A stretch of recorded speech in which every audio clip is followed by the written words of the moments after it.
Hola, ¿qué tal, chicos? Buen día. Espero que estén todos bien. Tanto tiempo sin vernos. Espero que hayan descansado en esta semana como de vacaciones. Hola, ¿qué tal? Están saludando acá en el chat. Espero que se encuentren muy bien, tanto ustedes como todos en sus casas. Vamos a movernos acá a la materia del día de hoy. Porque la verdad que nuevamente en comparación al al otro paralelo, estamos un poquito atrasados en materia, así que debemos empezar inmediatamente. Entonces, vamos a ver acá. Profe, Cuéntame. ¿existe la posibilidad de poder ver cómo lo que yo respondí en la parte teórica del certamen? Claro que sí, claro que sí. Pero no, es que no tengo muy claro cómo le aparece a ustedes en aula. ¿Le aparece solamente el puntaje?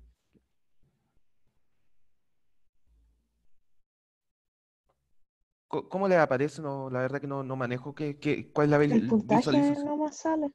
Solo el puntaje. Sí, y Aparece el en puntaje la parte que dice obtenido. revisión está inhabilitado. Sí, Ya, ya, ya. Voy a revisar entonces cuáles son las configuraciones de aula para la parte teórica, qué es lo que permite, qué es lo que no. Si no, bueno, los que tengan dudas, me mandan un correo, ya, los que quieran ver ¿cómo se llama? Cuáles son los puntajes que se le dieron en la parte teórica, ¿ya? Pero lo voy a revisar gracias, durante profe. el día de hoy. Ok, no voy a hacer a ti por la pregunta. Perfecto. De todas maneras, esto aplica tanto para la parte teórica como para la práctica del certamen en general. Los que tengan dudas, los que quieran hacer recorrecciones o quieran saber un poco más del por qué tienen un cierto puntaje o no, pueden mandar un correo haciendo las consultas pertinentes, ¿ya? Así que siempre está habilitado la recorrección. ¿Ok? Entonces, vamos a partir con la clase del día de hoy. Una cosa, yo el día de hoy voy a subir el enunciado de la tarea test para que lo tengan presente, ¿ya? Así que dentro de otras cosas van a haber algunas actualizaciones en la página.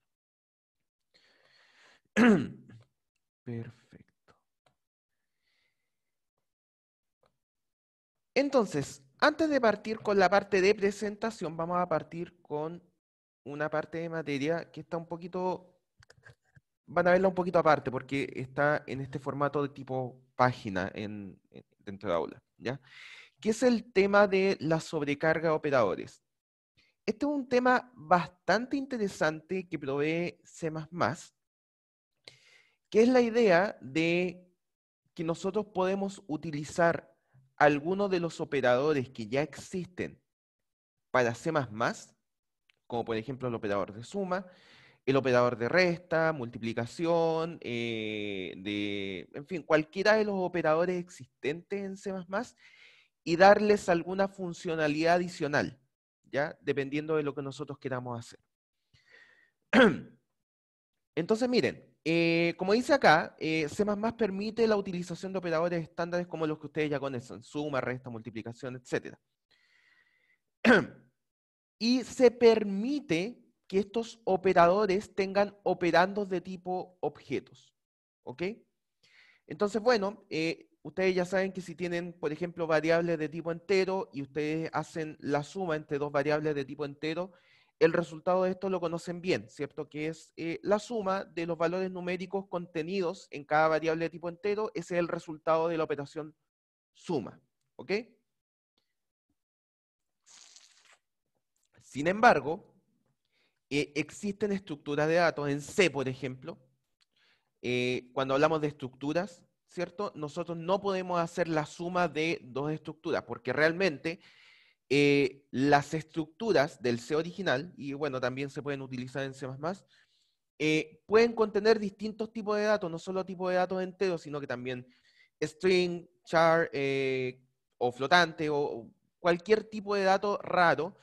Por lo tanto, la verdad que no le queda claro a C, perdón, qué hacer cuando tú estás tratando, por ejemplo, de sumar dos tipos de variables que pertenecen a alguna estructura, ¿ya? Esto lanza un error de lenguaje en C, no se puede hacer. Sin embargo, en C++ es posible decirle al lenguaje, cuando tú te enfrentes a esta situación, yo te voy a decir qué es lo que tienes que hacer. Entonces, imagínate que tú hayas creado una estructura, ¿ya?, que tenga dos tipos de datos enteros contenidos, ¿ok? Entonces, tú le puedes decir a C, o sea, perdón, a C++, que cuando intentes sumar dos variables de este tipo de dato estructura, lo que haga sea sumar cada uno de los campos por separado, ¿ok? Y ese sea el resultado. Y tú se lo puedes decir explícitamente al lenguaje, ¿ok?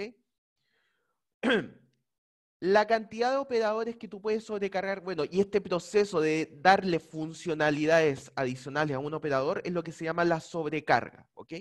Entonces, por supuesto, esta sobrecarga de los operadores puedes aplicarla sobre cualquiera de los operadores que existen en C++, como son los que aparecen en el sector de acá, ¿ok?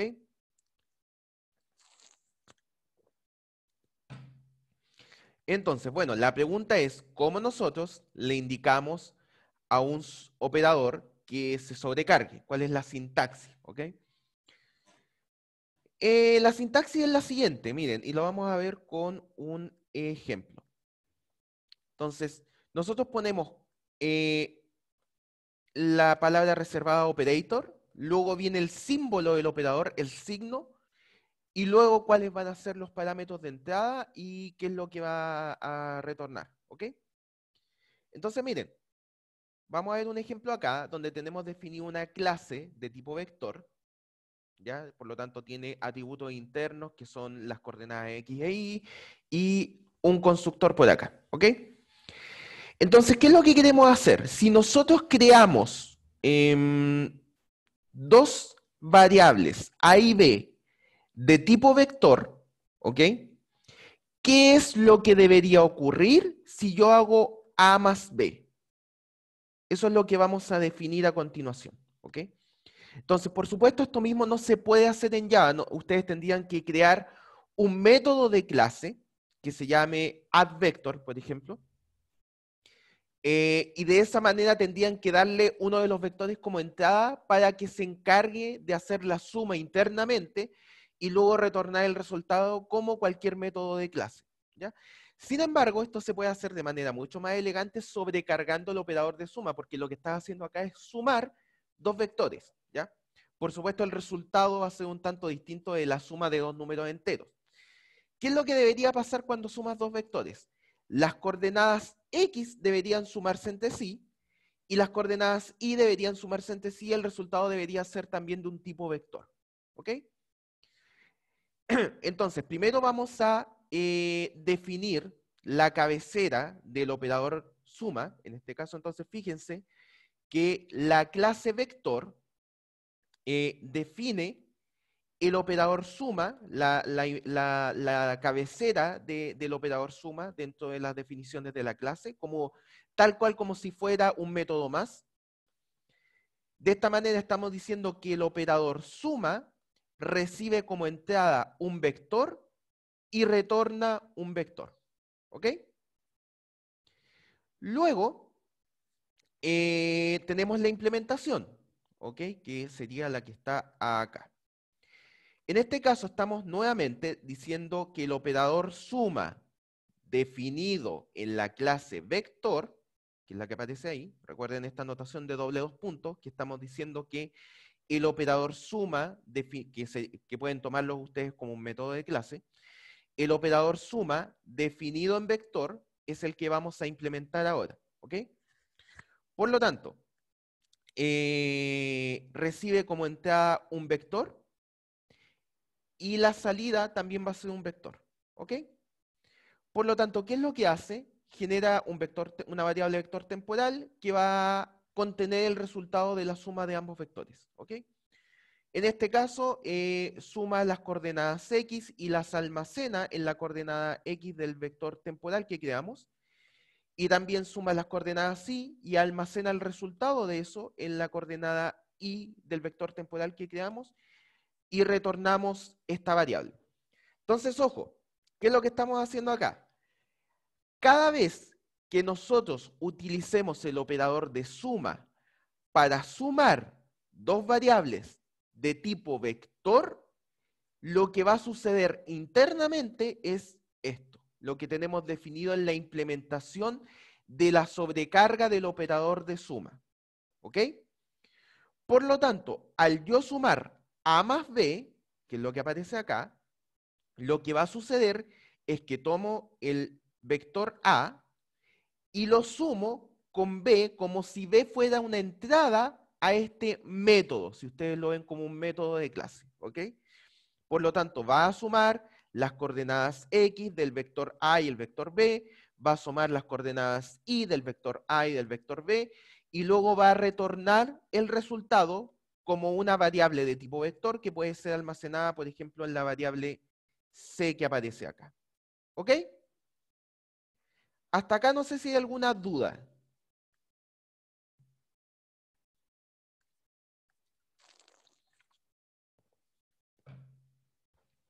Consulta. ¿Qué tan claro vamos hasta acá en la sobrecarga de operadores?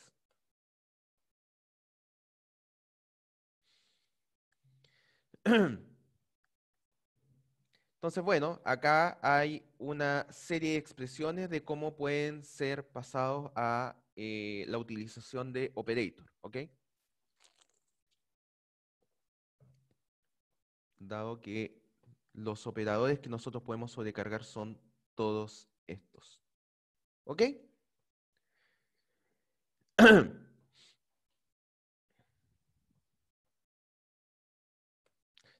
Entonces, miren, dependiendo del operador, ¿ya? Por ejemplo, acá salen algunos ejemplos de operadores.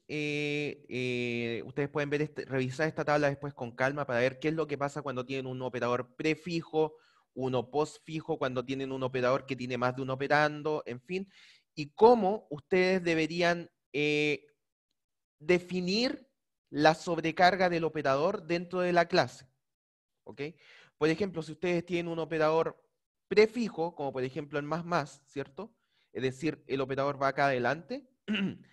La forma de implementar la sobrecarga del operador más sería indicar a qué clase estás, sobre qué clase estás haciendo la sobrecarga, poner la palabra reservada operator y luego el símbolo del operador.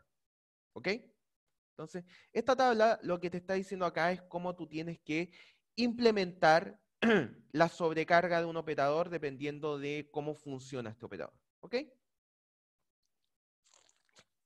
Entonces, este es un pequeño paréntesis que quería hacer respecto a la sobrecarga de operadores en C++, que una manera bastante elegante de implementar funcionalidades que en Java les hubiera requerido implementar simplemente un método de clase adicional. ¿Ya? No sé si les queda claro el concepto hasta este punto. O si Profe, hay hay pregunta en el chat. Voy inmediatamente para el chat. Gracias por el aviso. ¿Para qué servía el sign? ¿A dónde estás mirando? No sé dónde estás mirando. A ver. Sí. ¿En qué parte, disculpa, Ignacio? ¿Para qué funciona usar operator? Ya, vamos a hablar de nuevo de eso al tiro. Ah, no, perdón. El que decía acerca de sign era Eric. Ya, Eric, no sé en qué parte viste sign. No, profe, ya entendí qué es lo que era. Ah, ok. Vale, vale. No se preocupe. Vale. Dice Ignacio, ¿para qué funcionaba Operator? Lo que estamos, a través de Operator, Operator es la palabra reservada que tú usas para sobrecargar operadores. Entonces la pregunta en verdad es, ¿para qué sirve la sobrecarga de operadores? ¿Ya? En este caso, como acabamos de decir, la sobrecarga de operadores es una forma más elegante para entregar algunas funcionalidades adicionales. ¿Ok? Por ejemplo, tú para sumar dos vectores, si tú creaste esta clase vector, hay una primera forma, que es simplemente crear un método de clase que se llame addVector, por ejemplo, ¿cierto? Que es lo que ustedes hubieran hecho en Java, ¿sí? Pero como la suma de vectores podrías tú asociarla al operador de suma, porque hay una relación directa, ¿cierto? La suma de vectores, utilizarla con el operador de suma, no es mala idea decir, en vez de crear un método, que es una forma más artificial de crear la conexión de la suma entre vectores, tú tomas el operador de suma original de C++, en este caso, y le agregas una funcionalidad. ¿Cuál es la funcionalidad? Que cuando los operandos sean de tipo vector, se comporte de manera distinta. Es decir, en vez de sumar directamente los valores, porque no va a saber cómo hacerlo, tú le dices, cada vez que tú sumes, utilizando el operador de suma, dos variables de tipo vector, tú le indicas cómo debe comportarse. En este caso, sumas las coordenadas X, sumas las coordenadas Y, y el resultado también tiene que ser un vector, porque la suma de dos vectores tiene como resultado un vector. ¿Ok? Entonces, para eso sirve la sobrecarga de operadores. Es una forma más elegante, como les digo, de escribir algo que en Java tendrían que haberlo hecho sí o sí con un método de clase. ¿Ok? Ah, perdón, entonces tú te referías a esto. Sí, no, ya. Es una forma de escribir cómo tú armas la definición de la sobrecarga del operador. Entonces, esta parte que dice signa acá, la tienes que reemplazar con el símbolo que tú quieres sobrecargar. ¿Ya? ¿Les quedó claro esas dos consultas? No sé si hay alguna duda más. Entonces, vamos a hacer lo siguiente, antes de cerrar este tema. Voy a abrir el IDE. Hace muy poquito descubrí, yo la verdad que nunca había usado Qt Creator para, como IDE de C++ sin utilizar Qt. Entonces estuve investigando un poquito y la verdad que no es tan complicado. El único requisito que tiene Qt para que tú lo puedas utilizar es que tú instales una aplicación que de hecho la instalé hace poquito, que es esta, CMake, ¿ya? Que es un programa que lo que hace son especies de makefile, ¿ya? Pero orientados al trabajo en C. La verdad que ustedes no tienen que preocuparse cómo internamente crea estos makefile la aplicación CMake, pero es necesaria para el IDQT para poder trabajar con el C original, ¿ya? Entonces lo que vamos a hacer acá es crear un proyecto de una aplicación C++ plana, como dice acá, a través de non-Qt project, plain C++ application, ¿cierto? Vamos acá a, qué sé yo, acá. Vamos a crear acá, en este directorio, vamos a ponerle ese nombre al proyecto y lo vamos a crear con CMake, ¿ok? Y acá, siguiente simplemente. Acá, si ustedes trabajaran con Git, que debería ser la tarea, ¿cierto? Ustedes podrían acá agregar, por ejemplo, cuáles son los datos de conexión con su servidor Git, ¿ya? Como en este caso no lo vamos a hacer. Finish. Perfecto. ¿Ven? Entonces, Qt les crea inmediatamente el entorno de trabajo para empezar a crear cosas acá. Entonces acá, vamos a copiar este código. Ok.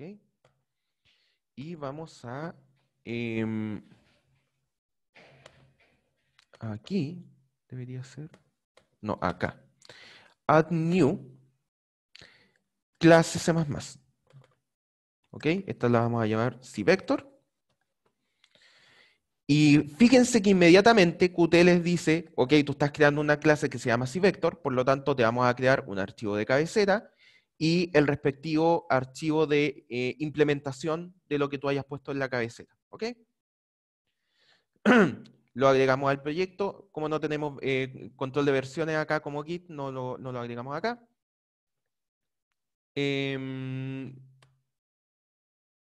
Desea agregar el proyecto al CMake, ustedes le ponen que sí solamente para que se vayan agregando los archivos. Perfecto. Ah, perdón, esto acá tendría que ser cvector.cpp. Ok. Si no me equivoco, esto debería estar bien. Ajá.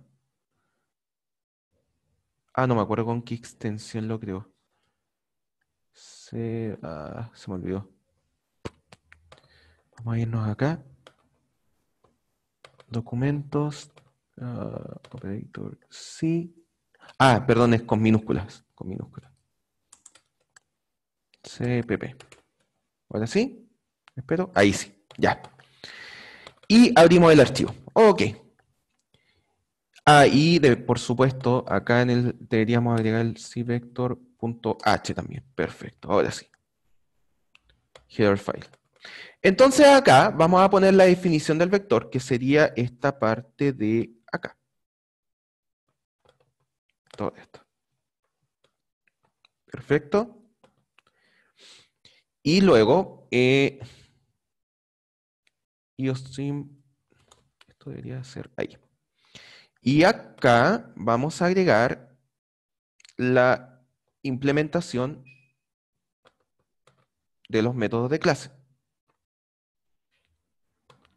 que es lo que aparece acá. Perfecto. Y ahora, en el main, vamos a agregar nuestro código de main, por supuesto. Y acá deberíamos agregar cvector.h, ¿cierto? ¿Está bien o no? Cvector. Ah, perdón. Claro, no está en la parte estándar. Ahí. Ok, ahora sí. Perfecto. Entonces, ahora ejecutamos esto. Y nos muestra el resultado de la ejecución de este código. Entonces, fíjense que se crearon dos variables de tipo vector. La primera es la variable A con coordenadas 3,1. La segunda es B con coordenadas 1,2. Y una variable C que es la que vamos a utilizar para guardar el resultado de A más B. ¿Ok? Por lo tanto, en la línea 10 que aparece acá, se hace C es igual a A más B. ¿Ok? Por lo tanto, por la sobrecarga del operador suma que hicimos anteriormente, cuando decimos vector A más vector B, lo que está haciendo internamente el operador de suma es sumar las coordenadas X de la variable A y de la variable B, y además sumar las coordenadas Y de la variable A y la variable B. Esas dos coordenadas, los resultados de esos los almacena en otra variable, que es lo que retorna y se almacena posteriormente en la variable C. Por lo tanto, al mostrar por pantalla con un cout las coordenadas X e Y de la variable que nosotros creamos acá, que es la variable C, nos va a mostrar 4,3, que es el resultado de la suma de A más B. ¿Ok? Entonces, esto estuvo bueno porque le aproveché de mostrar un poco de cómo trabajar con Qt como IDE, aquellos que quieran empezar desde ya a utilizar el Qt Creator como IDE. Y aprovechamos de probar el código de sobrecarga de operadores. No sé si hasta este punto hay alguna consulta. Voy a irme al chat. No sé si hay alguna consulta hasta acá o díganme si está claro hasta este punto ambas cosas. Me interesa que aquellos que estén interesados en empezar a utilizar Qt Creator desde ya lo puedan empezar a hacer. ¿Ya? ¿Todo bien hasta este punto? Profe, Cuéntame.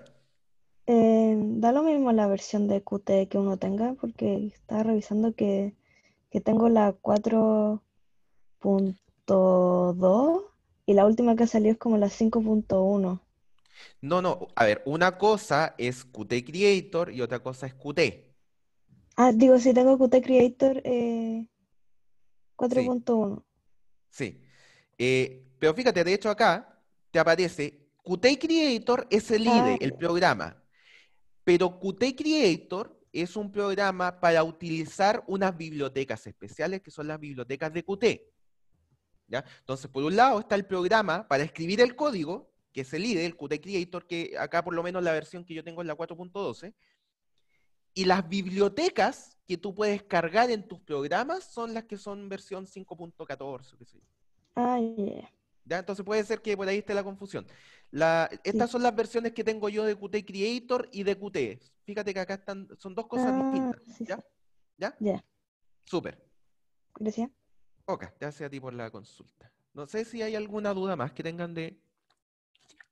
En teoría, yo tengo Qt hace un poco más de tiempo, así que puede ser que haya algún paso adicional que me esté faltando, pero en teoría, solo instalando esta aplicación, CMake, debería bastar para que ustedes puedan utilizar el IDE de Qt sobre el C++ original, ¿ya? O sea, sin necesidad de utilizar las bibliotecas de Qt o crear un proyecto Qt, ¿ya? Así que los invito a que lo intenten, instalen CMake y además Qt Creator y me cuenten cómo les va a aquellos que tengan sistema Windows, porque la verdad no tengo un Windows donde probar esto para que ustedes me comenten si tienen algún problema, ¿ya? Después de la clase. ¿Alguna otra consulta hasta este punto? ¿O si vamos bien hasta acá, al menos?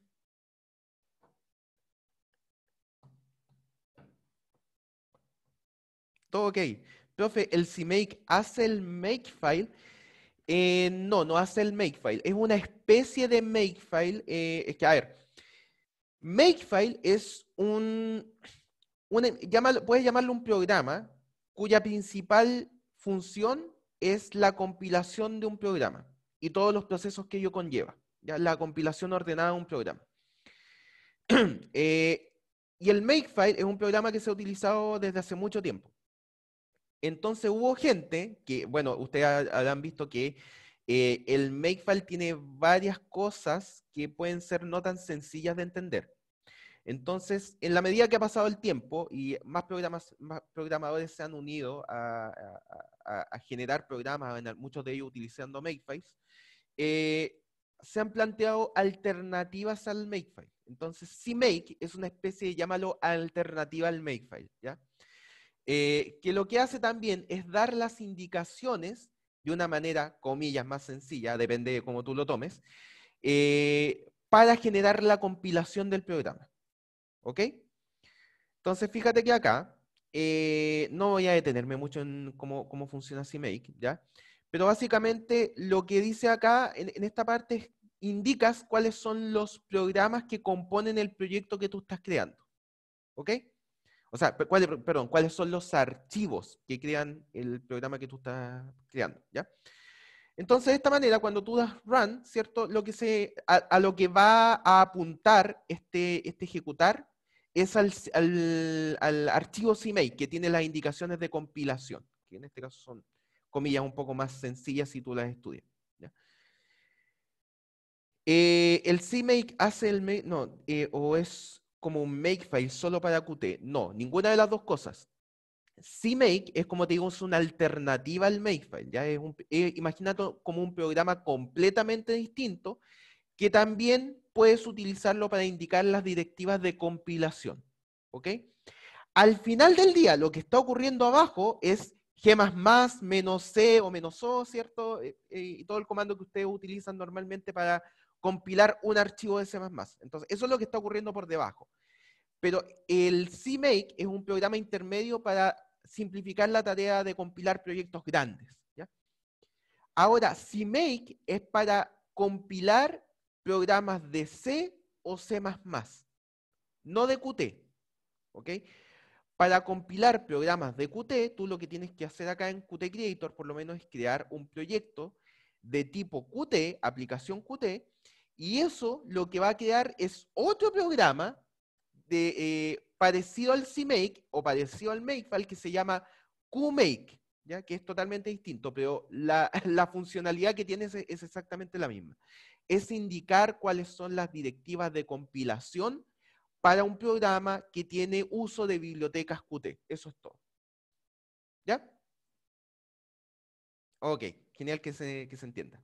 Entonces, por eso les digo, no se compliquen tanto, porque de hecho, si tú te vas acá al código que se creó, fíjate que acá se crea el archivo CMake, qué sé yo, pero los archivos cpp y .h son exactamente igual que lo que ustedes han visto hasta ahora, ¿ya? No tiene ninguna diferencia. Y de hecho, tú en esta carpeta, tú podrías crear un makefile y hacer que la compilación sea a través de makefile, ¿ok? ¿Qué es lo que pasa? Que tú, para compilar utilizando CMake, como ustedes vieron, necesitas tener instalado un programita especial que se llama CMake. ¿Ok? En cambio, con Makefile lo puedes compilar en cualquier sistema operativo Linux porque es un programa que ya viene incluido. ¿Ok? Entonces, depende de lo que estés haciendo, como digo, casi siempre tiene sus ventajas y desventajas. ¿Ok? ¿Alguna otra consulta hasta este punto? Antes de que pasemos a la siguiente materia.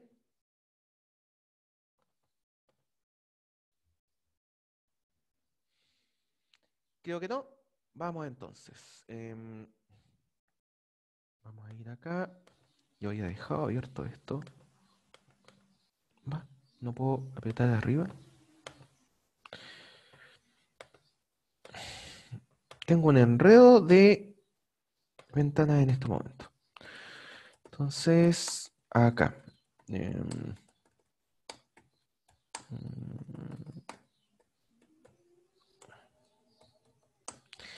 Perfecto.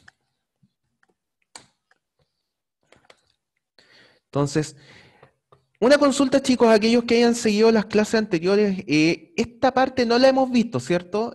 Porque en el otro paralelo estoy seguro que la vieron, pero yo no sé si alcancé a pasarla con ustedes. Si alguien me puede confirmar por el chat o por donde sea. Creo que no. Creo que no, ¿cierto? Ya. Hemos mencionado alguna de estas cosas, ¿cierto? Como por ejemplo const. Esto lo hemos mencionado. Ya.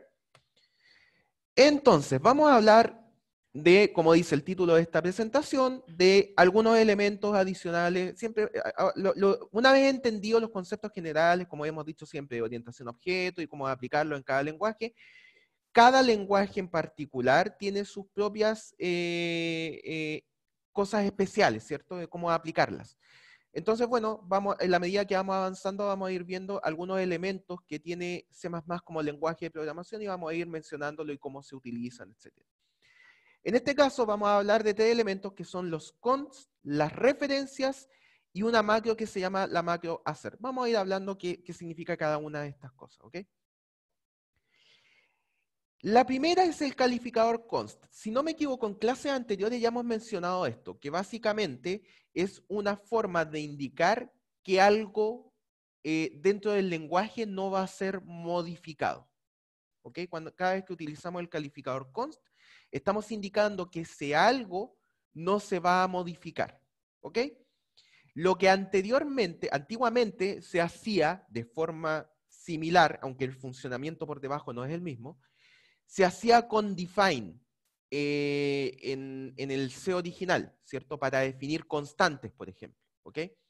Que define, a diferencia de lo que hace const, define habíamos dicho que es una macro, ¿ya? Eso quiere decir que cada vez que nosotros nos pillamos con lo que está escrito acá, por ejemplo, vamos a hacer un ejemplo de macro. Si yo hago define pi 3,14159265,4, por ejemplo. Lo que estamos diciendo acá es a través de una macro, que recuerden, las macros son indicaciones que uno le da directamente al compilador. Por ejemplo, cuando tú dices include, lo que estás diciendo es al compilador indicarle que incluya la biblioteca IOStream, que incluya la biblioteca cvector.h. Entonces ahora le estamos indicando al compilador que defina este texto pi como el valor numérico 3,14159265,4. Entonces, si yo, por ejemplo, pusiera acá cx por pi, ¿ok? ¿Qué es lo que está haciendo el compilador acá? En ninguna parte de la memoria del computador vas a ver una variable que tenga este valor. En ninguna parte. ¿Ya? Lo que hace el compilador es lo siguiente. Cada vez que yo encuentro el texto pi en el código, ese texto lo cambio por este número que aparece acá. ¿Ok? Entonces, antes de ejecutar el programa, el compilador escanea el código completo y dice, acá está escrito pi, por lo tanto voy a cambiar este texto por 3,14159265,4. Y lo hace en todo el código. Por lo tanto, lo único que hace es una especie de control R, ¿cierto? De reemplazar, ¿cierto? El texto que nosotros vamos pillando, lo vamos reemplazando por este número. Eso es lo que está haciendo el compilador. ¿Ya? Y eso es lo que hace define en este caso. En cambio, el funcionamiento es distinto cuando tú utilizas el calificador const, ¿ok? Cuando tú dices const algo, tú efectivamente estás creando una variable, en este caso, por ejemplo, en el ejemplo que sale acá, estamos creando una variable llamada n de tipo entero con valor 25. Por lo tanto, si tú te vas a la memoria de tu programa, ¿ya? Vas a ver que hay una variable que se llama n y que tiene un valor asignado de 25. ¿Ok? Eso lo vas a ver en la memoria. Pero, como tú la definiste como constante, ese valor no puede ser modificado. Esa es la única diferencia, ¿ok? Con el resto de las variables. Por lo tanto, si tú pones n igual 36, esto te va a tirar un error, ¿ok? Porque no puedes modificar el valor que se le asignó a la variable definida como const. Es decir, no se puede alterar el valor. Por lo tanto, es obvio pensar que cuando tú defines una variable como const, como constante, esa variable tiene que tener un valor inicial, ¿ya? Por lo tanto, si tú intentas crear una variable de tipo const y no le das un valor inicial, también te va a tirar un error, ¿ya? Ahora, esto de acá, esto tiene un error, acá. Entonces, ¿qué ventajas tiene esto? Que como independiente que la variable n no pueda cambiar de valor, ¿ok? Es una variable, por lo tanto tiene todas las ventajas y desventajas en cuanto a uso de una variable, ¿ok? Entonces tú, por ejemplo, no solamente puedes crear un número como constante, tú podías crear una variable perteneciente a una clase, es decir, una instancia de clase la podías definir como constante, por ejemplo, también. Podías definir punteros como constantes, es decir, que no varían, y son cosas que vamos a ver más adelante. Entonces, por ejemplo, acá, estamos creando una variable m que varía, pues, no tiene el calificador const adelante, y cuando decimos n es igual a m, en este caso estamos asignando el valor de n a la variable m, que en este caso acá hay un error, debería ser 25. ¿Ya? Eso lo voy a modificar cuando suba de nuevo la PPT. ¿Ya? Pero acá m va a valer 25. ¿Ok? En este punto. Entonces, como dijimos, a diferencia de las macros que nosotros creamos, que lo que hacen es simplemente reemplazar un texto con algo, el calificador const es para indicar que alguna variable que nosotros estemos creando no debe modificar su valor. Por lo tanto, esto puede ser aplicado también a punteros.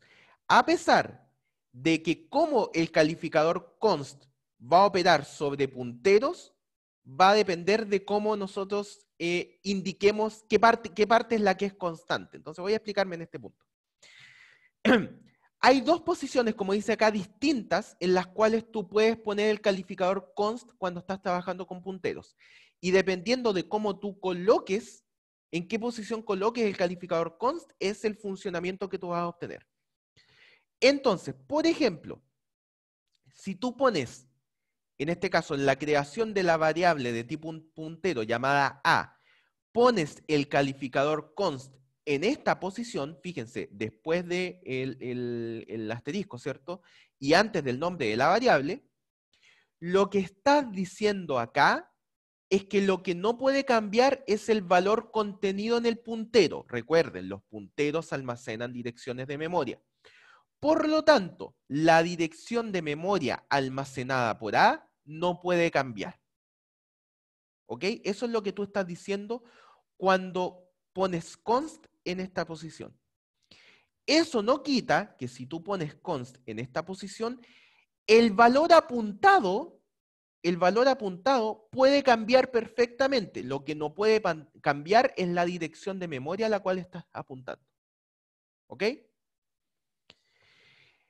Por otro lado, cuando tú pones const delante de toda la expresión, en este caso sería const, y luego viene la creación de la variable de tipo puntero, ¿cierto? Lo que no puede cambiar en este caso es el contenido apuntado, ¿ok? Por lo tanto, si tú definiste que el contenido apuntado es un 4, por ejemplo, acá, este contenido no puede volver a cambiar. ¿Ok? Sin embargo, el puntero en sí, la dirección de memoria a la cual se apunta, sí puede cambiar. Por lo tanto, A podría eventualmente apuntar a otra cosa, sin ningún problema. ¿Ok? Entonces veamos un ejemplo de esto. Tenemos acá la creación de una función que se llama mySub, que recibe como entrada una variable de tipo puntero entero que está definida como constante, pero fíjense en la posición del calificador const. Esto quiere decir que el contenido al cual apunta la variable a no puede ser modificado. Entonces, si tú tratas de cambiar el contenido apuntado, ¿ok? El contenido de lo apuntado, esto te va a tirar un error. ¿Ok? Pero si tú tratas de modificar el puntero en sí mismo, eso no tiene ningún problema. Tú puedes modificarlo perfectamente. Pero es el contenido el cual tú no puedes modificar. ¿Ok?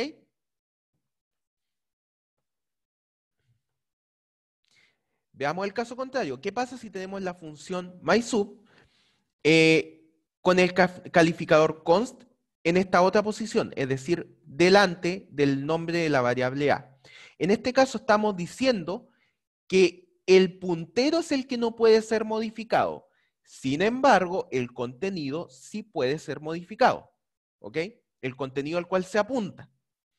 Por lo tanto, si tú tratas de modificar el contenido apuntado en este caso y le pones un valor de 50, no hay ningún problema. Pero si tratas de modificar el puntero, esto te va a dar un error. ¿Ok? ¿Qué tal hasta acá? ¿Dudas? Ustedes dirán, ¿cómo vamos hasta este punto?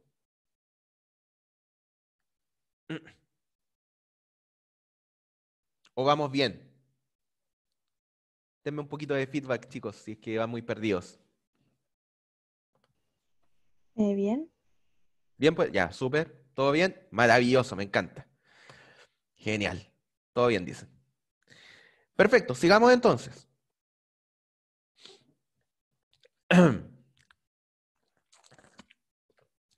Entonces, esto también lo habíamos mencionado en su momento, que también puedes poner el modificador const cuando declaras miembros funciones, ¿cierto? Cuando declaras un método de clase, ¿ok?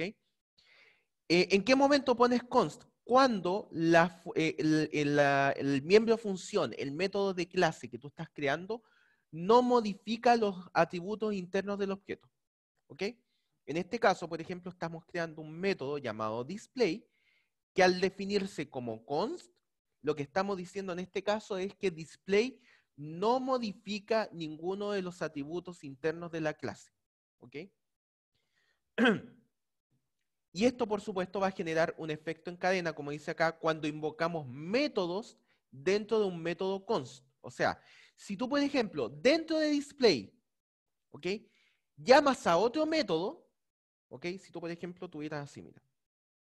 Voy a escribirlo solo a modo de ejemplo. Entonces voy display const. ¿Ok? Si tú acá dentro de este método, imagínense que esto estuviera dentro de, por supuesto, definido de alguna clase, qué sé yo. Esto acá. ¿Ok? Si este método, display, llamara a otro método, por ejemplo, el método, qué sé yo, bueno, no es necesario poner this. Método f, qué sé yo, por ejemplo. F.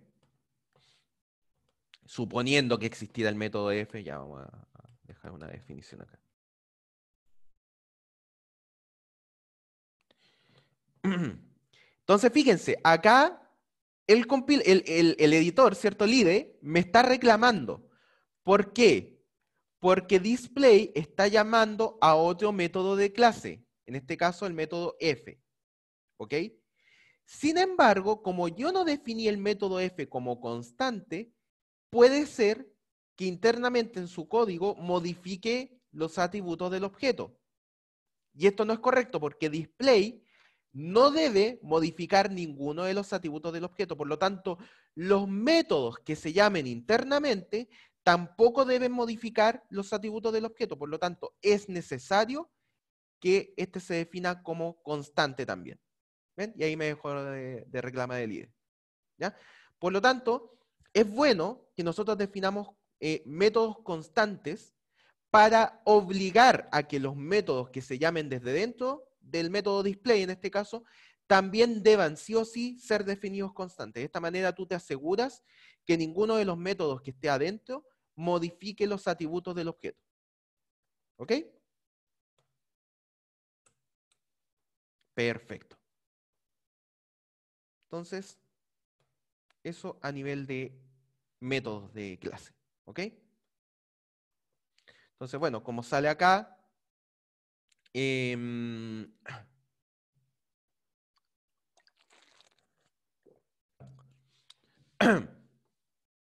esta función, en este caso, a ver, se me perdió este ejemplo, no lo había visto. Bueno, como está definido como constante, esto de acá, la función que aparece acá, esta showAuto, garantiza, por supuesto, que esta variable que está acá no va a ser, el parámetro de entrada no va a ser modificado. ¿Ya? Pero puede ser que en este caso la función display no esté definida como método constante. ¿Ok? Entonces, miren, acá hay un tema, porque por un lado estamos diciendo en este método que esta variable, este parámetro de entrada, no va a ser modificado, porque fíjense, lo estamos pasando como constante, ¿ya? Pero estamos llamando un método definido dentro de esta clase, automobile.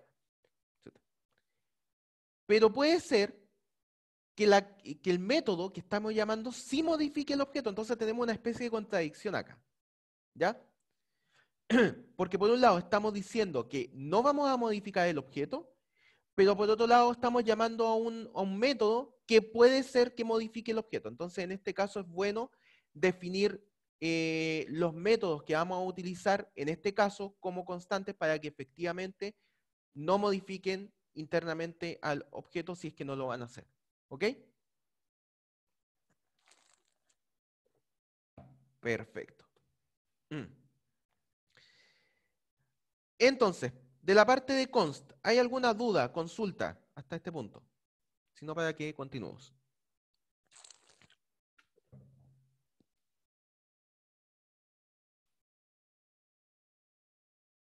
¿Todo bien? Perfecto. Vamos a hablar ahora del alcance de variable. Pasa lo siguiente, chicos. Cuando tú defines una variable, como por ejemplo acá, esta variable tiene lo que se llama un contexto, ¿ya? Un alcance. ¿Qué significa esto?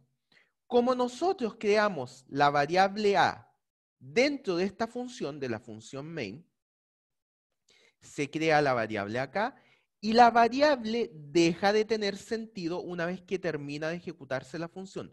Por lo tanto, cuando ya ejecutamos la última línea de código de esta función, que es el return que aparece acá, las variables a, b y c que aparecen acá se liberan de la memoria, porque la función donde tenían sentido, donde estaba su alcance, terminó de ejecutarse. ¿Ok? Por lo tanto, no tiene sentido mantenerla en memoria. ¿Ok? Perfecto. Entonces, de alguna manera, estos corchetes que aparecen arriba y abajo están indicando cuál es el alcance que van a tener todas las variables que están definidas acá adentro. Es decir, la variable a, si yo por ejemplo creo acá otro método, int f, qué sé yo, y yo hago, qué sé yo, cout de a.x, esto no tiene sentido, porque la variable a, su alcance es solo dentro de esta función. La función f, que acabamos de definir acá abajo, no tiene acceso a las variables A, B y C que están definidas acá adentro. Por lo tanto, el alcance de A está definido por estos corchetes. ¿Ok? Así como existe el alcance definido dentro de las funciones, que es probablemente el ejemplo que más han visto ustedes, también es posible definir alcances en contextos más específicos. Por ejemplo, yo podría decir acá, C-vector A, vamos a darle parámetro de entrada 5,2. De hecho, vamos a darle otro nombre de variable. ¿Ok? Entonces, miren, por supuesto, esto tiene que retornar algo, por cómo definimos la función f. Entonces, miren, definimos una variable llamada p de tipo c-vector con valores iniciales 5 y 2. Por lo tanto, esta variable que definimos acá va a crearse en esta línea y al terminar de ejecutarse la función f se va a liberar porque termina su alcance. ¿Ok?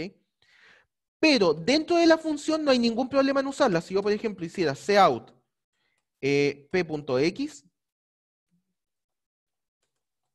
esto acá, no hay ningún problema, ¿ya? No hay ningún problema porque la variable p se puede ver desde cualquier parte dentro de esta función, ¿ok? Sin embargo, como les dije recién, nosotros podemos crear nuestros propios alcances y definirlo. ¿Cómo definimos un alcance fuera de cualquier función o cosa que nosotros definamos? Simplemente utilizamos los corchetes que anteriormente utilizábamos para definir una función para definir un nuevo alcance. Entonces, miren, vamos a poner el siguiente caso. Vamos a definir acá la variable de tipo entero llamada k. ¿Ok? Fíjense que la variable k está definida dentro de estos corchetes que aparecen acá. Por lo tanto, si yo hago cout, qué sé yo, esto igual 0. Cout de k en este punto, no hay ningún problema porque la variable k tiene sentido dentro de los corchetes que acabamos de definir. ¿Ok? Por lo tanto, en este punto cout va a mostrar el valor de 0. ¿Ok? Sin embargo, fíjense, si yo trato de hacer un cout acá afuera, fuera de estos corchetes, fíjense que el IDE me reclama porque la variable k que fue definida acá adentro no se puede acceder fuera de su alcance, que es definido por los corchetes que están acá. Por lo tanto, la variable k acá afuera no tiene ningún sentido. Por lo tanto, nosotros podemos definir contextos específicos y esto puede servir, por ejemplo, cuando tenemos programas muy grandes donde tenemos muchas variables. Entonces, simplemente definimos específicamente cuál es el alcance de la variable y una vez que termina el alcance, la variable se libera de la memoria. Por lo tanto, en este punto, la variable k ya no existe en la memoria. ¿Ya? De esa manera, insisto, cuando tenemos programas con muchas variables, a lo mejor vale la pena que nosotros definamos el contexto de alguna de las variables solo cuando se utilizan y después, si en algún momento no las seguimos utilizando, liberarla a través del uso del contexto, del alcance. ¿Ok? Lo que serían variables locales dentro de este alcance definido. ¿Ya? ¿Qué es lo que aparece acá? Si nosotros definimos la variable i dentro de estos corchetes, la variable i solo va a tener sentido dentro de este alcance, de este bloque. ¿Ok? Por lo tanto, podemos utilizarla con normalidad dentro de este bloque, pero fuera de él no podemos usarlo. ¿Ok?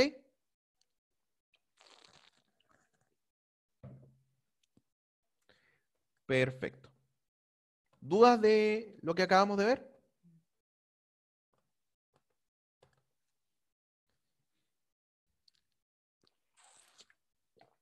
Creo que no. Sigamos entonces. Profe, Dime. una consulta. En base a lo Cuéntame. que acabamos de ver del tema de las ¿Sí? llaves, ¿Ya? ¿eso funciona igual que en Java, que por ejemplo se podía instanciar como bloques previo a funciones? Como bloque static o un bloque de código nada Tú más. dices como en la definición de la, así como acá, no, perdón, acá, que tú definías bloques de código, así, Claro, y claro. le podías poner esta, sí, totalmente, totalmente. ¿Sí? Funciona de la misma manera que en Java en ese sentido. Lo que pasa es que en C++ tiene mayores funcionalidades, porque tú esto, como te digo, lo puedes hacer dentro de cualquier función. ¿Ya? Ahora, solo si tú le pones static se va a ir a memoria estática, lo que tú hayas definido. Claro. ¿Sí? Pero si no, no. Ya, pero se puede hacer afuera de los métodos también, como para que se pueda acceder desde fuera. Claro. O Ya, sea, de hecho tú lo puedes hacer desde fuera de, de cualquier parte.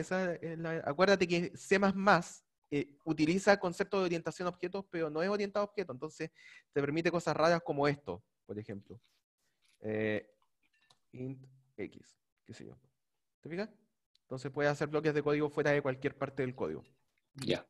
Gracias. Entonces, ok. ¿Para qué puede ser útil eso en específico? La verdad que no sabría decírtelo, pero se puede hacer si lo necesitas. ¿Ok? Perfecto. ¿Alguna otra consulta?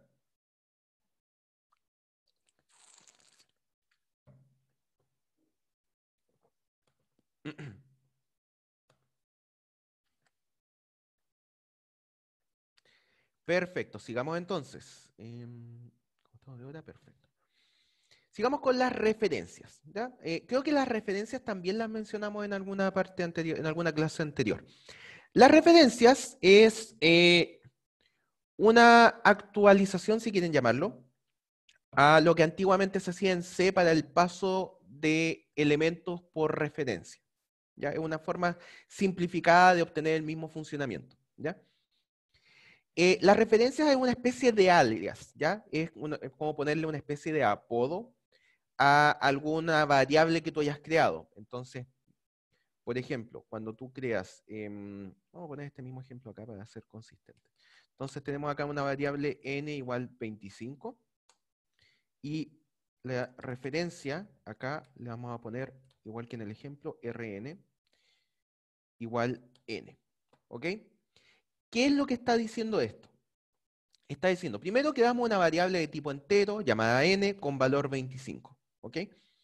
Y luego creamos una variable de tipo referencia entero llamada n, con esta sintaxis. Entonces, cada vez que nosotros nos refiramos a la variable rn, es exactamente lo mismo que referirte a la variable n. ¿Ok? Por lo tanto, si tú pones rn igual 10 en este punto, tanto la variable rn como la variable n, ambas valen 10. En este caso estoy poniendo todo fuera de... Vamos a ponerlo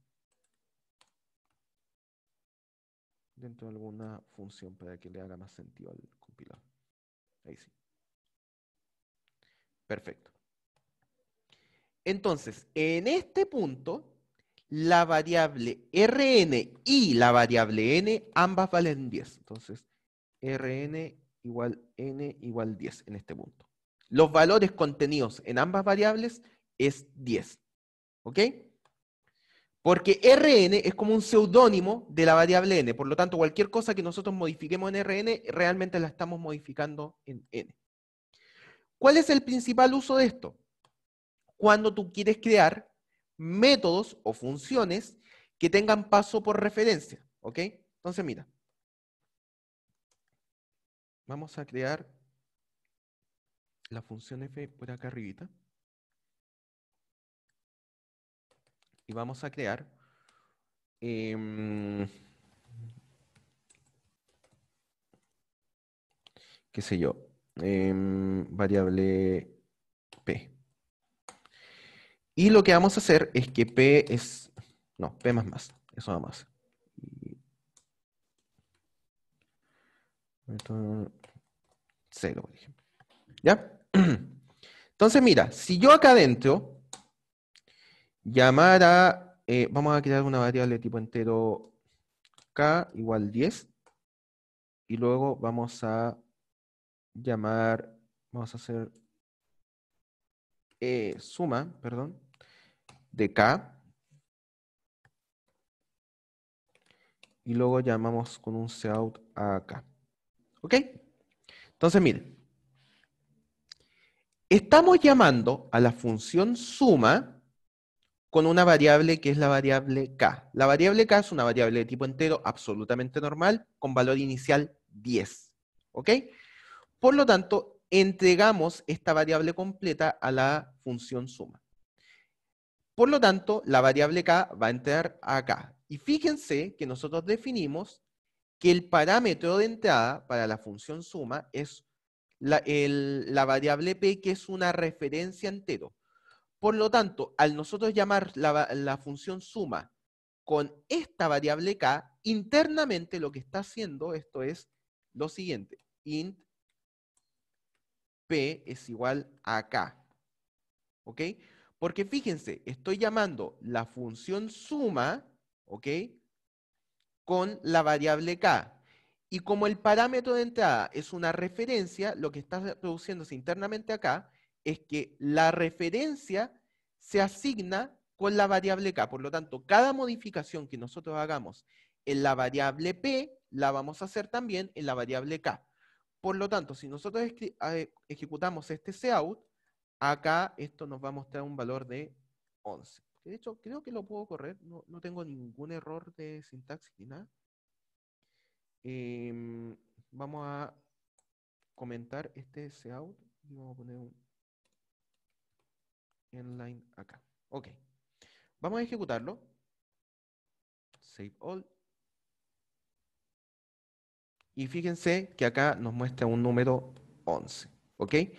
Que es el valor inicial de k, pero como dentro de suma yo modifiqué a través de una referencia la variable k, el valor se actualiza ahora en 11, que fue justamente lo que hice dentro de la función suma. ¿Ok? Perfecto. ¿Alguna consulta hasta acá? Quiero pensar que la ausencia de preguntas es que vamos entendiendo bien. Quiero pensar eso. Perfecto. Entonces, bueno, el ejemplo que sale acá es más o menos lo mismo que ya hemos conversado. Tenemos una variable n con valor 25 y una referencia de tipo entero que se asigna a la variable n. Por lo tanto, cualquier modificación a Rn va a verse la variable n afectada por la misma modificación. ¿Ok?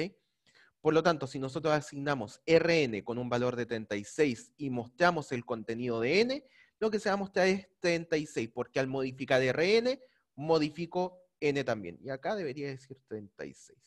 Un par de errores en las diapositivas, voy a tener que corregirlos después. ¿Ya? ¿Hasta acá dudas? Antes que sigamos con assert.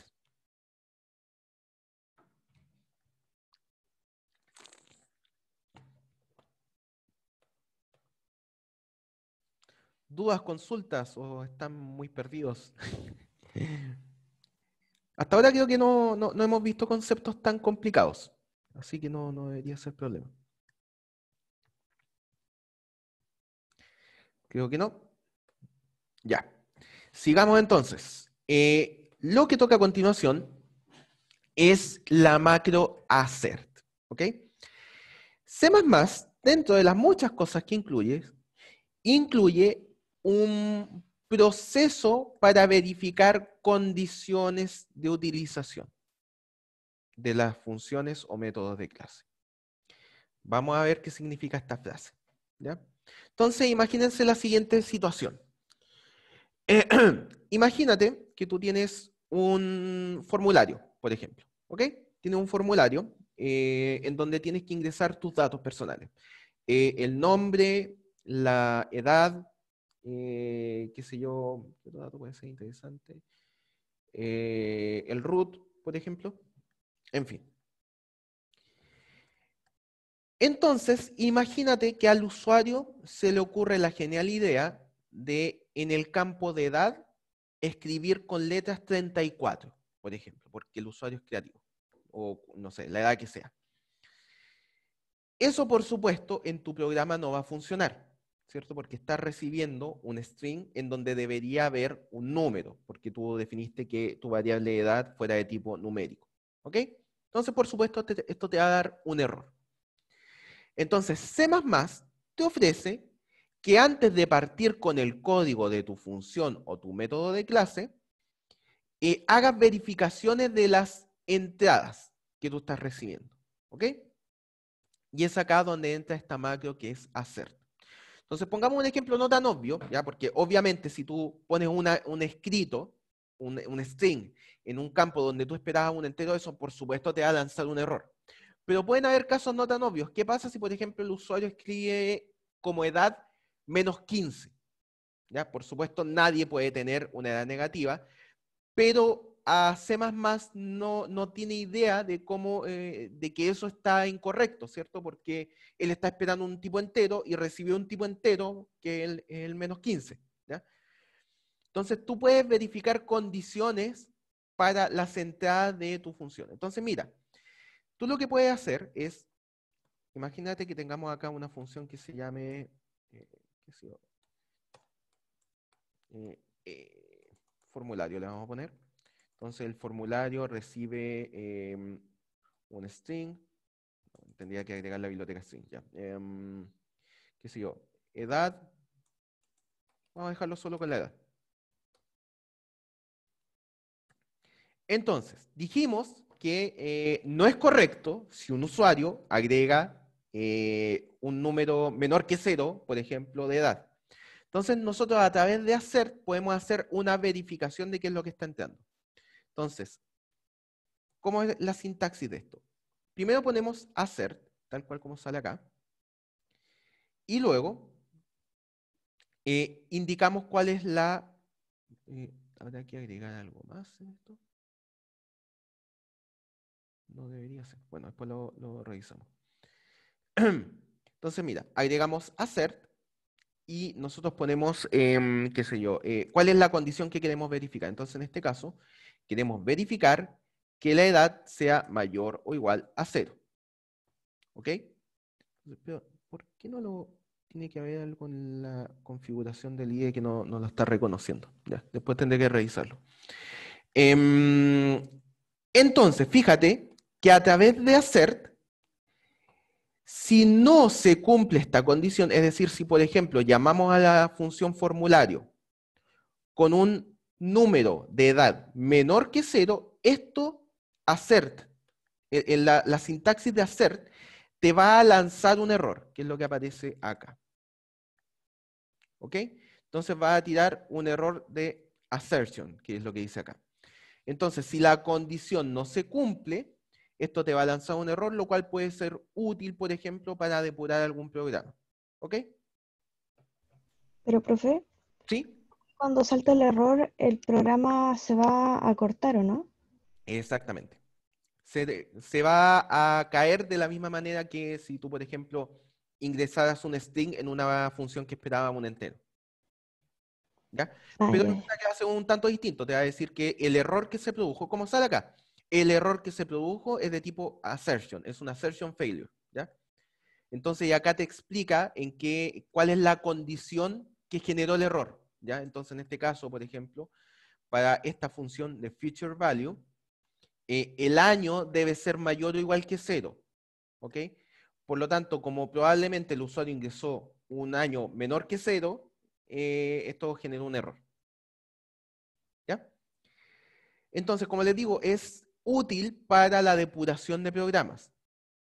Sin embargo, puede llegar algún momento en que tú dejes de hacer estas pruebas de funcionamiento y a lo mejor necesites que los assert que tú definiste acá no se muestren más. Es decir, que por ejemplo el programa no se caiga cuando el usuario ingresa un año menor que 0, una edad menor que 0, etc.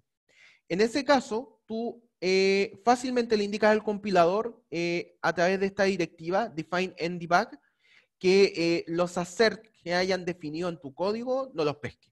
Es así de sencillo. Por lo tanto, tú puedes utilizar assert para depurar tu programa, ver en qué puntos del programa se podía caer y qué condiciones no se están cumpliendo.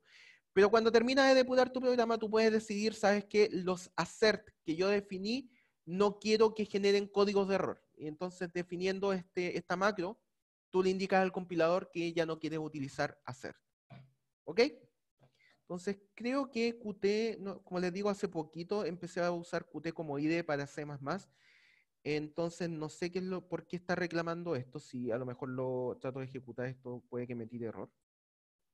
Entonces, no sé qué configuración en específico deberías generar acá. Vamos a probar si me tira error.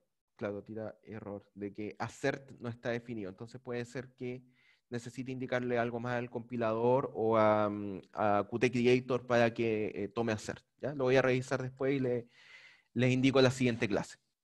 Pero esta es la idea general sobre cómo se utiliza assert. Entonces, no sé si hasta este punto hay alguna duda o consulta. Profe, y Cuéntame. incluir assert.h. Es que no sé si está incluido en alguna biblioteca. Vamos a ver si sea tan sencillo como eso. Assert, vamos a ver. Ahí lo tomó, parece. ¿Cuál es el error que dice? Assert was not declared in this scope. A ver. No. No, todavía me sale un error. C assert. A ver ahí. No. No, tendría que revisar lo que es lo que hay que hacer adicional en el compilador para que esto funcione. Así que les quedo pendiente de eso la próxima clase. ¿Ya? Puede ser que sea simplemente agregar una biblioteca que no estoy agregando o que haya que hacer algo adicional en Qt Creator. Entonces, para no perder tiempo, lo voy a decir al principio de la siguiente clase. ¿Ya? ¿Alguna otra duda hasta acá?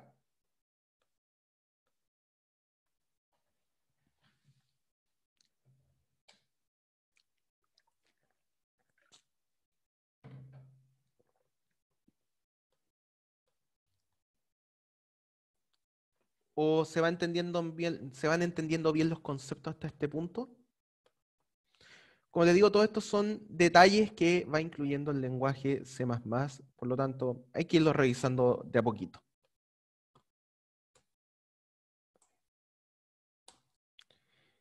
Perfecto.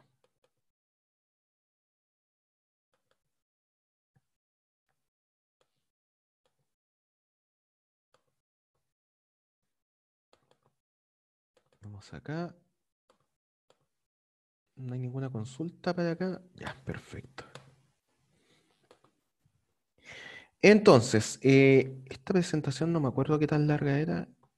Creo que nos va a alcanzar el tiempo por lo menos para terminar esta presentación. ¿Ya?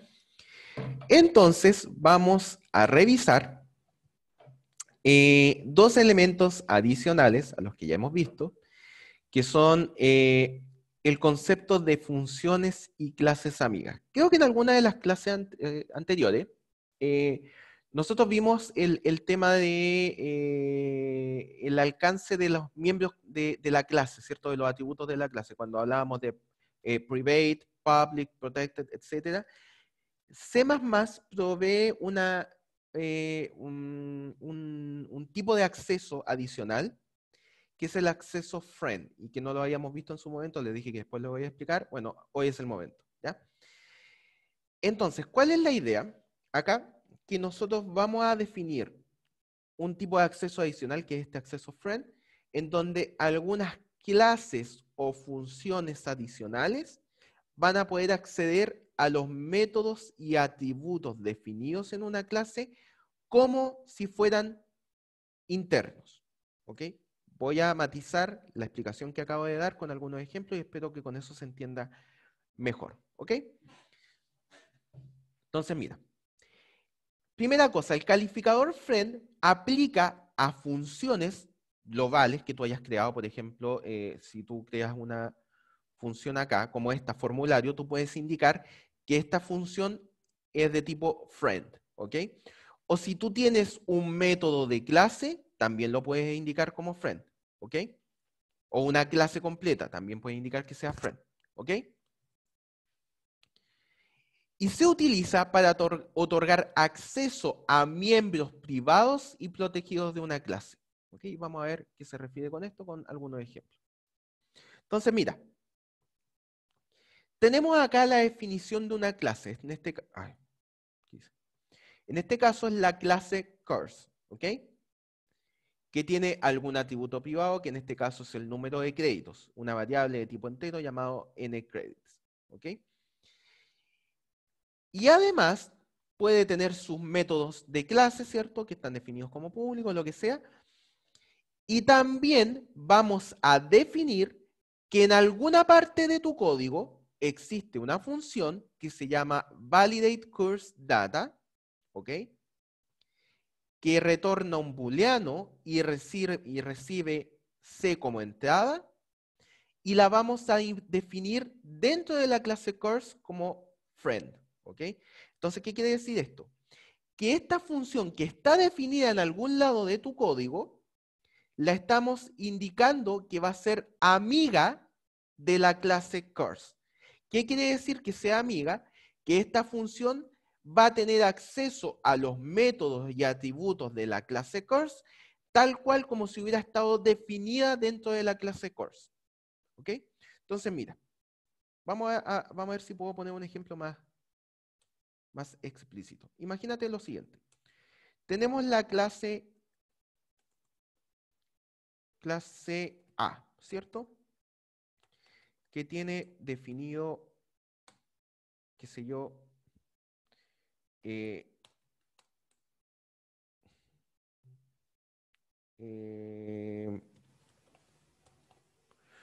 un método público, ¿ok? Y un atributo privado que va a ser, qué sé yo, P. Ponemos get P. Ok. Perfecto. Veamos lo siguiente. Si yo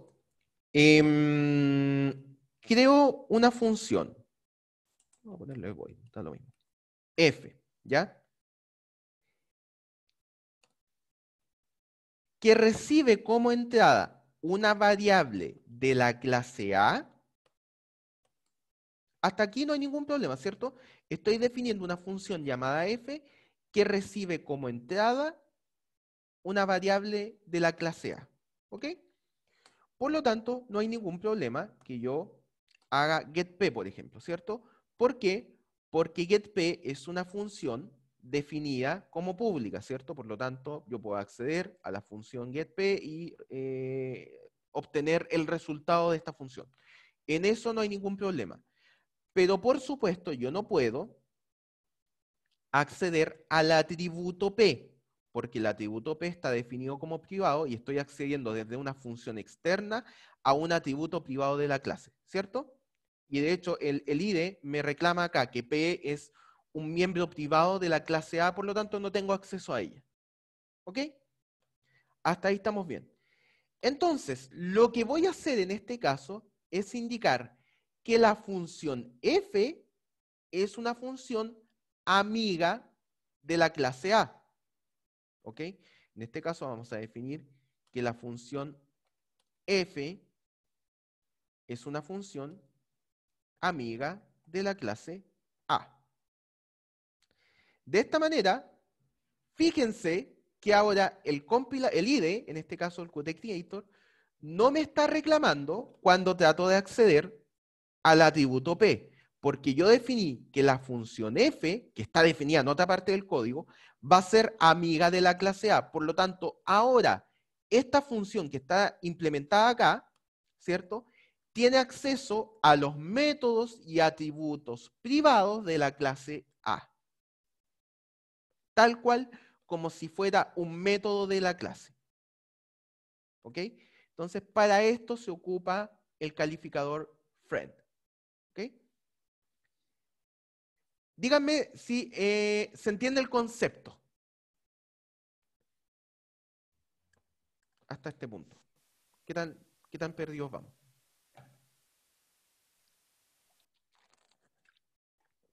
O si vamos bien. Hasta acá. Bien. Bien, gracias. Gracias por el feedback, así no me siento tan solo. Entonces, miren, volvamos al ejemplo acá. En alguna parte hay una función que se llama validateCourseData, que tiene su propia implementación. ¿Ok? Pero sin embargo, nosotros queremos de alguna manera poder acceder a los atributos privados definidos en la clase course a través de esta función, porque lo necesitamos así. Entonces, para lograr ese funcionamiento tenemos que indicar que esta función, que insisto, está definida en otra parte del código, es friend de la clase course, es amiga. Por lo tanto, al definirla como amiga, nosotros vamos a tener acceso a los métodos y atributos privados de la clase course, tal cual como si fuera un método de la clase. Entonces, fíjense, acá está la implementación de la función validateCourse, ¿ya?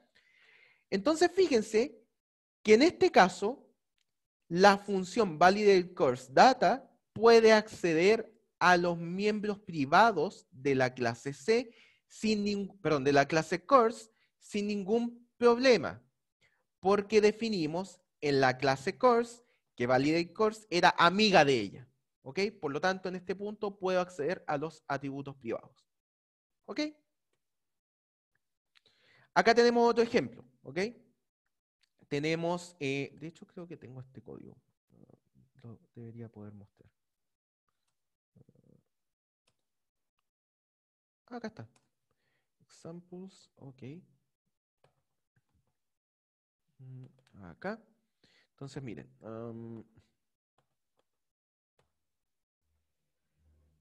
Entonces, miren acá. Tenemos la definición de la clase cVector, ¿cierto? Muy parecida a la que teníamos en el IDE-Qt, que tiene atributos privados X e Y. Y acá definimos unas funciones como amigas, que son las funciones de sobrecarga de operadores. ¿Ya? Estas que aparecen acá. Por lo tanto, en alguna parte deberían estar implementadas esas funciones amigas, esas sobrecargas de operadores. Entonces, fíjate, al indicar acá que la función cVector es, perdón, la función que aparece acá, la sobrecarga del operador de multiplicación, es amiga, resulta que acá ahora, desde esta función, desde la sobrecarga del operador multiplicación, puedo acceder a partir de la variable v que aparece acá, puedo acceder a los atributos privados, fíjense, X e Y, definidos en la clase cVector, sin ningún problema. ¿Ok? Entonces, en este caso, lo que estamos haciendo es multiplicar un vector por un flotante, ¿cierto? Por un doble. Y en la sobrecarga del operador de acá abajo, fíjense que estamos haciendo una sobrecarga del operador este de acá, que es el que nosotros utilizamos para mostrar por pantalla, ¿cierto? De esta manera, al decirle que es friend, nosotros podemos, a través de la implementación de la sobrecarga de este operador, mostrar por pantalla directamente los atributos, los valores de los atributos privados de la función cVector. ¿Ok? ¿Qué es lo que aparece acá? Por lo tanto, fíjense, si yo compilo esto, make, y ahora cargo el programa friendTest, que llamaría este main, ¿cierto? Fíjense que acá lo que estamos haciendo es sumar dos vectores, lo guardamos en este tercer vector C, ¿cierto? Y luego, directamente, tratamos de mostrar por pantalla el contenido del vector C, ¿ok? Lo definido acá, en la sobrecarga de este operador, es que cuando tratemos de mostrarlo por pantalla, se va a mostrar con un paréntesis adelante, un paréntesis atrás, y separados por coma los atributos internos X e Y, que son las coordenadas del vector. ¿Ok? Y luego, si nosotros multiplicamos el vector por un número, lo que va a hacer es utilizar la sobrecarga de este operador y va a multiplicar cada uno de los atributos privados por el número, por el factor que se dio como entrada.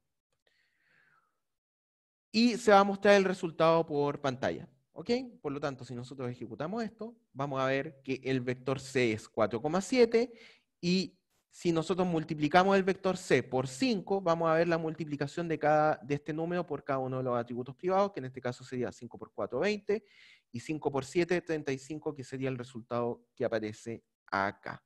¿Ok? Entonces, ¿qué es el ejemplo que aparece acá? Profe, Cuéntame. que ahí en el código tengo una duda en una línea que no entiendo bien Cuéntame. lo que hace en el punto CPP vector, ahí, ¿Ya? en donde dice OStream, Ujú. esa línea, esa no entiendo qué hace.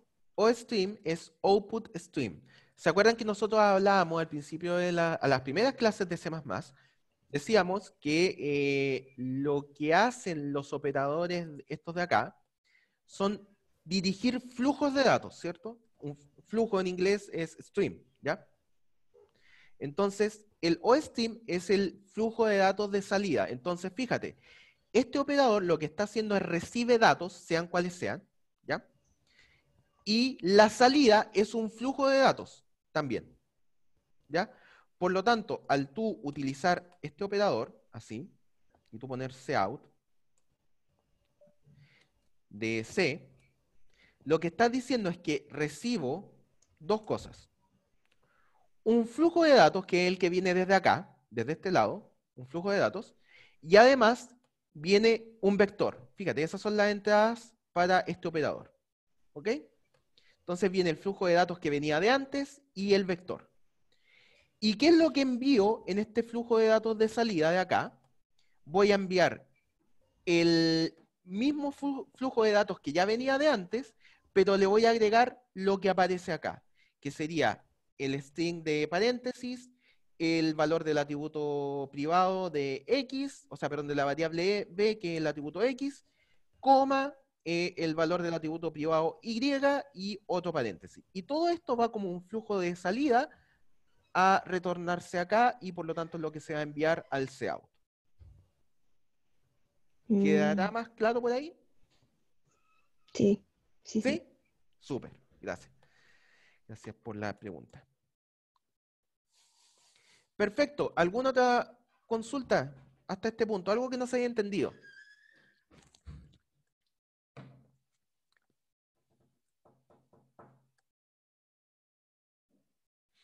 Fíjense que cuando tú sobrecargas un operador, cuando tú implementas esa sobrecarga, funciona prácticamente igual como si fuera la implementación de una función, ¿ya? Por eso tú tienes que seguir esta sintaxis especial para la sobrecarga de operadores. En este caso, cuando tú sobrecargas el operador de multiplicación, tienes que poner primero, que estás refiriéndote al operador multiplicación, y el operador de multiplicación tiene dos operandos, ¿cierto? Si tú lo pones así, 3 por 5, tiene dos operandos, ¿cierto? El primero en este caso es 3 y el segundo es 5, ¿ya? Por lo tanto, esos se transforman en las entradas de la función que tú quieres redefinir. Entonces, en este caso, estamos sobrecargando el operador de multiplicación con una entrada de tipo double, que sería la entrada que aparece acá, y la segunda entrada en este caso va a ser un vector, entonces sería 3 por una variable de tipo vector. Y lo que se retorna, que sería el resultado de este vector de acá, ¿cierto? X, ¿cierto? En este caso en particular va a ser un vector, porque nosotros sabemos que al multiplicar un número por un vector, el resultado es un vector, ¿ya? Por lo tanto, es lo que debería retornar este operador. Por lo tanto, la implementación de la sobrecarga de los operadores debería funcionar exactamente igual que cuando tú implementas una función o un método de clase, ¿ya? Y es por eso que tienes esta sintaxis de acá. ¿Alguna duda hasta acá?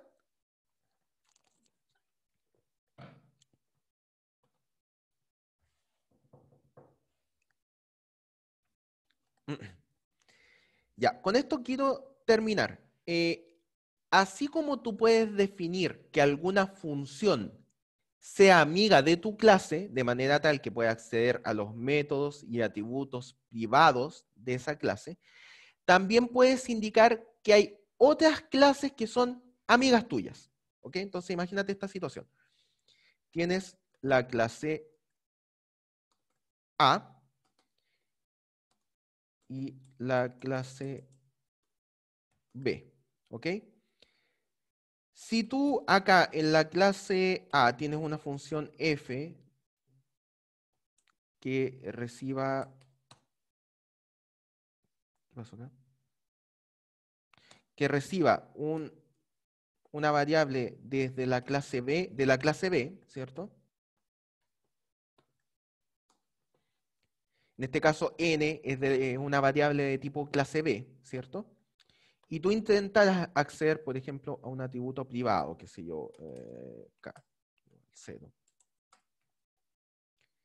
Tú hicieras n.k, esto por supuesto me lo reclama el compilador porque K es un miembro privado de la clase B, por lo tanto no puedo acceder a él. Y es exactamente lo que nos dice acá, ¿ok?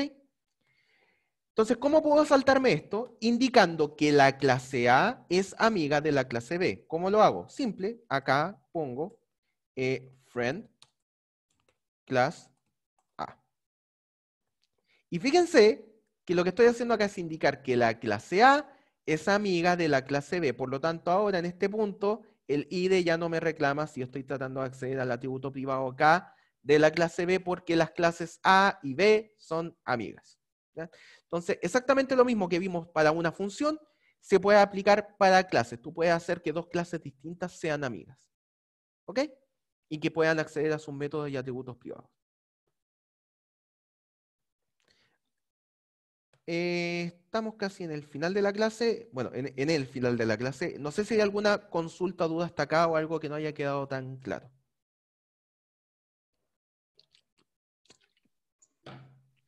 Sobre la tarea 3, ¿cuándo se va a subir? Hoy. Hoy, ya. Hoy. Lo dije, de hecho, al principio de la clase, que la tarea la voy a subir el día de hoy. Ah, Así es que que, yo llegué un poquito tarde. Por sí, eso. no te preocupes, no te preocupes. La voy a subir el día de hoy, ¿ya? Así que lo único que me falta es revisar la sintaxis en general de la tarea, a ver si hay algún error por ahí. Pero está lista, está llegar y subir. ¿Ya? ¿Alguna otra consulta? Sí. Cuéntame.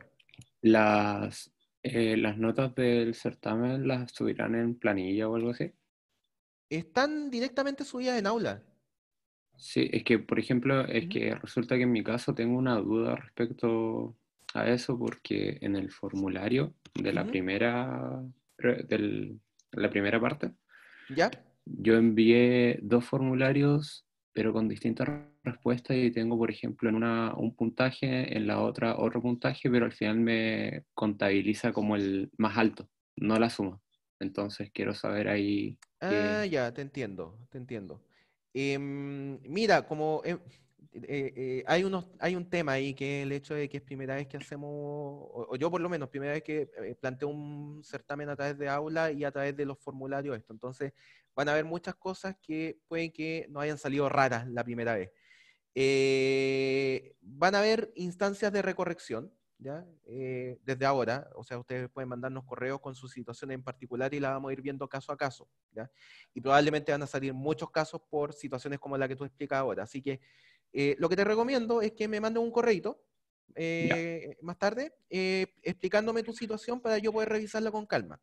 Y ok. por supuesto, yo sé que esto no debería ser, debería los puntajes calcularse inmediatamente, así que de antemano les pido disculpas a todos por cualquier situación que tenga que ver solamente con el hecho de que el certamen pueda estar mal configurado en su internamente. Así que, pero estamos conscientes de que esas situaciones se van a dar y indíquennos en la etapa de recorrección todo lo que Eh, encuentren raro.